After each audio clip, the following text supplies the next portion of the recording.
you for attending. Thank you, Via Great, to invite us today. Claudio and I, today we'll talk about virtual approach, of course, for vehicle development, driving simulator, and of course also HIL benches, showing you a real use case and activity that we carry on together. But first, let me introduce the Stellantis word about simulator. Okay. At the moment, we have 4 dynamic simulators all over the world, spread in 4 regions. 3 of them are Via Great DIM application. We have another one in France that is a different architecture, but is based totally on Via Great environment. Additionally, we have 5 between static and compact simulator, all equipped with HIL benches. Our goal is to be a really unique global team for what concern driving simulator team inside chassis and dynamics organization. And of course, Via Great environment allow us to have the same software in all the regions, create unique methodologies globally harmonized, and of course, share models, scenarios, and track. Why that? Because we rely a lot on virtual approach. Of course, we start from a MIL, model in the loop approach. It is a early phase of the program in which which work on the development on vehicle and propulsion system components, and so that model. Some of them come from suppliers, some others are made by ourselves. It is an important phase in which we define our needs and our requirements about controls and software. Then we move to HIL, hardware in the loop approach. It is the time in which we can integrate real component, we can integrate a real ECU, and start to assess performance and eventually issue about electronic topics, but also performance one. Of course, everything is connected to the DIL, driver in the loop approach, that give us the possibility to do in a real-time way calibration and validation of the system and of the subsystem. Of course, these 3, let's say, approaches are based in each phase on testing data. We rely a lot on that. It is important to validate each step. And of course, we are focused also on customer data. I'm referring not only on customer experience and feedback, but also to the characterization on testing data related to brand DNA. We have 16 brands within our company, so it is important to be focused on these aspects. Today, we talk about HIL benches.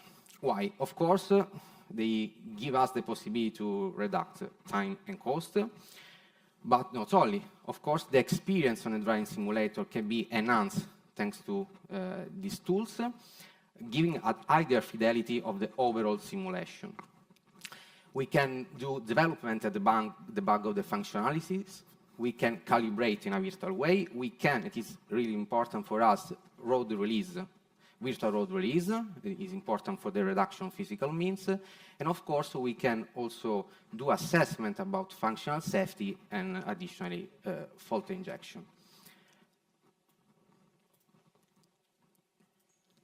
In the specific, today we will talk about 2 benches. The first one is EPSIL. It is composed by our legacy EPSIL bench in the bottom, and a new steering robot bench that give us the possibility to remotize the application and connect this bench to our driving simulator. With these tools, we can do, again, calibration of the EPS boost curve. We can calibrate damping features that are even more important in our vehicles, and of course, calibrate also ADAS functionalities. The same approach is about braking system module. So brake-hill, again, we have brake pedals, we have the ECU, of course, calipers, an equivalent hydraulic circuit, and so that we have the possibility to connect with the driving simulator to give the vehicle model the real response, the real dynamics, but also the feedback to the driver.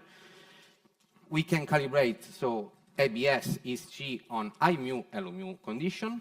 We can work on the brake blending calibration between hydraulic brake and regenerative braking, and again, ADAS functionalities calibration. Now I leave the floor to Claudio. Thank you, Andrea, and thank you for coming today.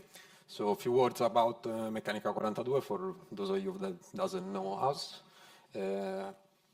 Probably here we are more known for the test benches, so we provide real-time test benches for performance assessment, validation, calibration, and so on, and we think of them about like components that can help developers during the whole development cycle at component level, system level, and vehicle level.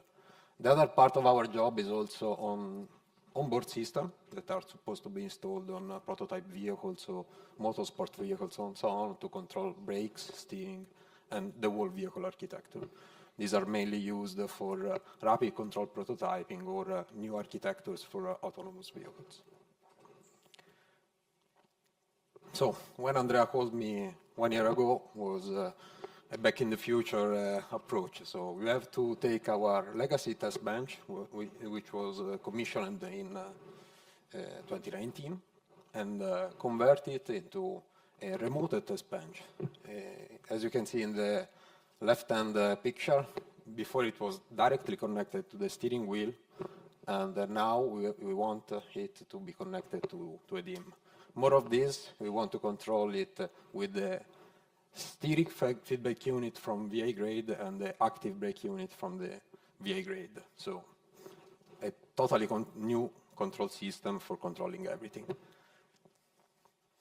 So for what concerns the steering system, we are starting from Epsil in the second generation, which was already in Stellantis facilities, which has as input the pinion torque coming from the steering column, as an input coming from the vehicle model simulation as a target for the tire forces, and the output of this signal of this test bench is the rack displacement. Of course, to have the EPS properly connected, we have to also provide all the rest bus simulation in the EPS itself. Then we have to add a steering robot to control it, not anymore by a steering wheel, but with a motor. And the input for this steering robot will be the steering wheel angle coming from the cockpit. And the output will be the steering wheel torque measured through a torsiometer and used as a feedback in the cockpit itself.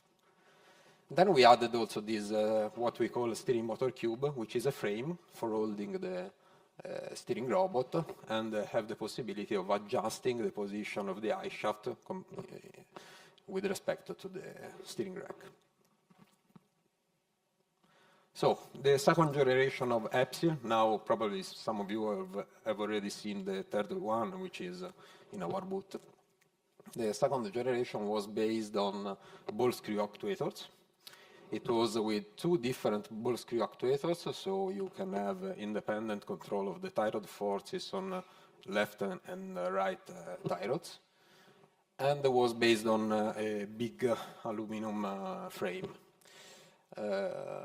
This test bench was largely used by Stellantis in the past, and we had also some papers. The most nice, in my opinion, was the one presented in Chassis Tech in 21 about the calibration of the steering feeling for the Maserati MC20. As I said before, we are receiving from the vehicle model the target for the left and right tie rod forces, the vehicle speed, and all the other signals that are supposed to be fed to the EPS, and the feedback back to the car-real-time model is the actual force exerted on the tie rods and the actual position of the rack. This has been coupled with a steering robot, which is quite a performant one. It has a peak torque of 60 Newton meters and is capable at that torque of 2900 degrees per second. This component is coupled with a torsiometer with an high fidelity, and it has a communication latency of the whole cycle of less than 3 milliseconds. The communication protocol is EtherCAT to be as rigid in being real-time as possible, and the safety system is based on multisensorial STOs.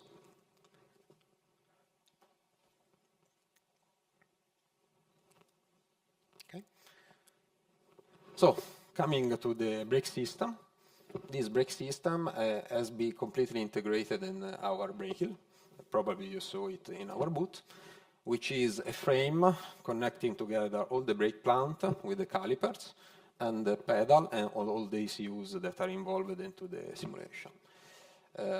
This test bench is equipped with a force actuator that it is pulling the pedal according to what is happening on the cockpit, and is capable of a maximum force of 2000 Newton and a maximum speed of 1.1 meters per second. On top of this test bench, there is also an ECU to emulate all the wheel speed signals, which are coming from the driving simulator and are converted into raw signals. Within the inside of the test bench, you will see that all the brake lines are replicated with the correct length and the correct stiffness of the whole brake foundation.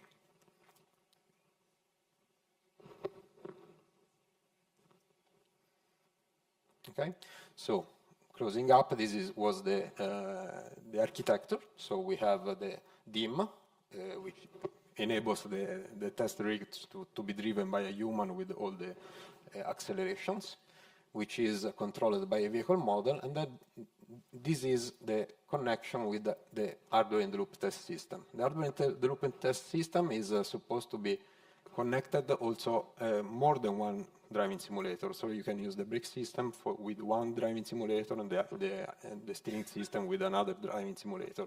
So you have an open interaction with the hardware-in-the-loop system.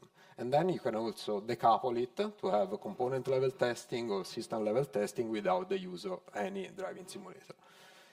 This was the option that we choose to give to Stellantis the best availability of the test benches in all the development process. Thank you, Andrea.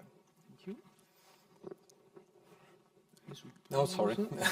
Sorry, I missed with the time. This was quite quickly. The rest bus simulation was quite tricky because we had to put in the hardware-in-the-loop simulation a lot of signals. This was just for the EPS simulation, so you can see that CAN EPS is exchanging more than 150 signals. The BSM itself is more than 800 signals and so on. And when you use all of them together, it is a huge amount of signals that need to be emulated to properly integrate the ECUs into the driving simulation loop. Now it is your turn. Thank you. So now let's see some results of the remotization on the benches.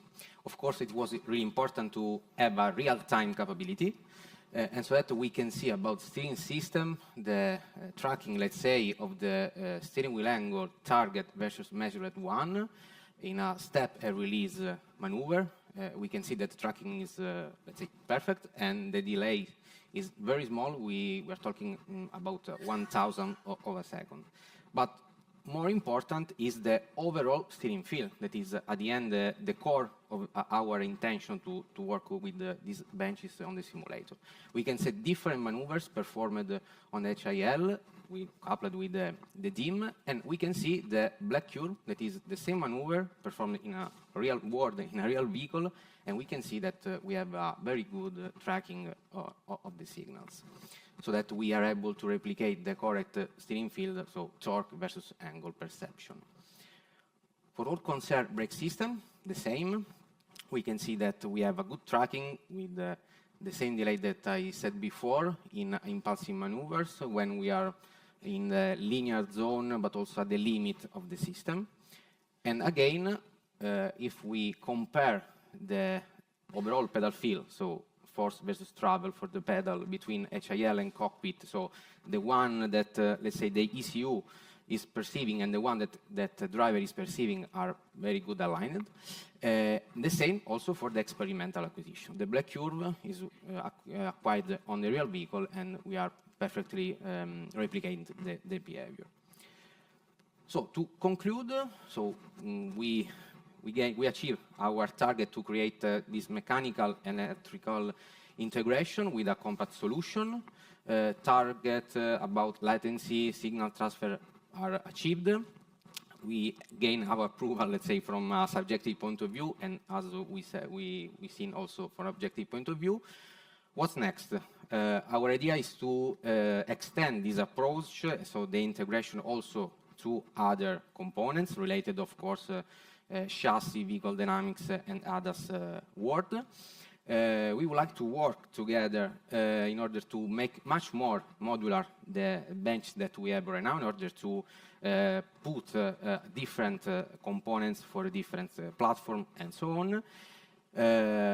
We can think about Gen 3 upgrade and also to extend this application also to the other regions. So thank you, Claudio, and thank you, Meccanica 42, for this job and for these results. Thanks to you for the opportunity and for the last sentence. Thank you all.